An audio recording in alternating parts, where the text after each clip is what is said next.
আসসালামু আলাইকুম ভাই। আমি একটা ভালো ধরনের সমস্যা পড়ছি। দ্বিতীয়বার ইনকিউবেটরে ডিম দিছিলাম। ডিমগুলো আজকে 16 তারিখে দিছিলাম। আজকে প্রায় মনে হয় 27-28 দিনের মতো হচ্ছে। হিসাব করলে পরিপূর্ণ বের হবে। এখান থেকে মাত্র 2টা বাচ্চা বের হয়েছে। তাও ওই 2টা বাচ্চা প্রতিবন্ধী, খুবই দুর্বল। আমার আপনার আর্দ্রতা ঠিক ছিল, ঠিক যেভাবে রাখা দরকার ওইভাবেই বাড়াইছি। কিন্তু অধিকাংশ ডিম, প্রত্যেকটা ডিমের ভিতরে ব্রণ আছে, মুরগি আছে, কিন্তু মারা গেছে, বের হইতে পারে নাই। 2টা যেগুলো বাইর হয়েছে ওগুলোও প্রতিবন্ধী। ওগুলো আবার আমি যখন বের করে দিয়েছি ওগুলোর মধ্যে লালা, মানে ডিমের মধ্যে ওদের গায়ের মধ্যে লালা ছিল অনেক। অভিজ্ঞ যারা আছেন, যারা এটা দেখতেছেন ভাই, যারা জানেন আমার পরামর্শ দিবেন আসলে কি কারণে আমার এই জিনিসটা হইল।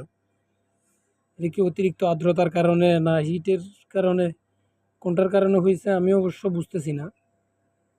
এই অনেকগুলো ডিম নষ্ট হয়ে গেছে। এগুলো সবগুলোর মধ্যেই ব্রণ আছে।